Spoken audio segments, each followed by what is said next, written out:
Well, good evening, everyone. I'm Ron Jones. Tonight, the urgent search for a missing baby boy is now going on 40 hours. Take a look here. This is 6-month-old Nakai Pratt. His father told police someone abducted him on Sunday during an armed robbery. However, now police say his dad's story is not adding up at all. He's now an official suspect locked up on unrelated charges. 11 Alive's Cody Alcorn joins us live now from the Clayton County Jail, where the father is expected to face a judge tomorrow morning. So, Cody, you just confirmed some new information about baby Nakai. What can you tell us about that?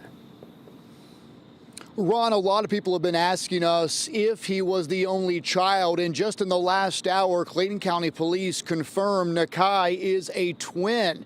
They say that Nakai's sibling is with their mother, and at this point, it does not appear she is involved in Nakai's disappearance, but Clayton County Police say the investigation is active and ongoing. Tonight, neighbors allege it was not the children's father, Antonio Pierce, who even called 911 to report his son missing.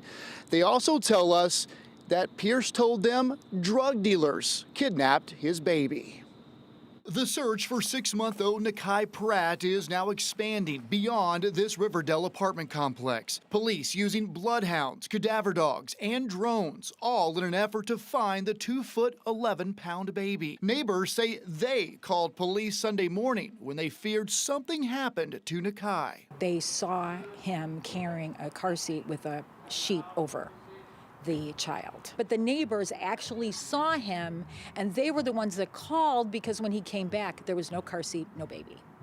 And then what he said was the drug dealers took the child. Police say Antonio Pierce told them somebody took his child during an armed robbery. Police never activated an Amber Alert. Now, more than 24 hours later, we're learning why. Police say Pierce's story is inconsistent, and physical evidence found at the complex points to foul play. So we all, as a community, been searching, looking for the baby. Neighbors tell us Pierce worked maintenance at the complex and also drove for Uber. Our cameras were rolling as authorities towed several of his cars away from the complex. Yeah, he's got 5 cars. 11 Alive found Pierce has a pending felony cruelty to children charge out of Clayton County, tied to a case from 2022. Now, 3 years later, he's now at the center of his missing son's case.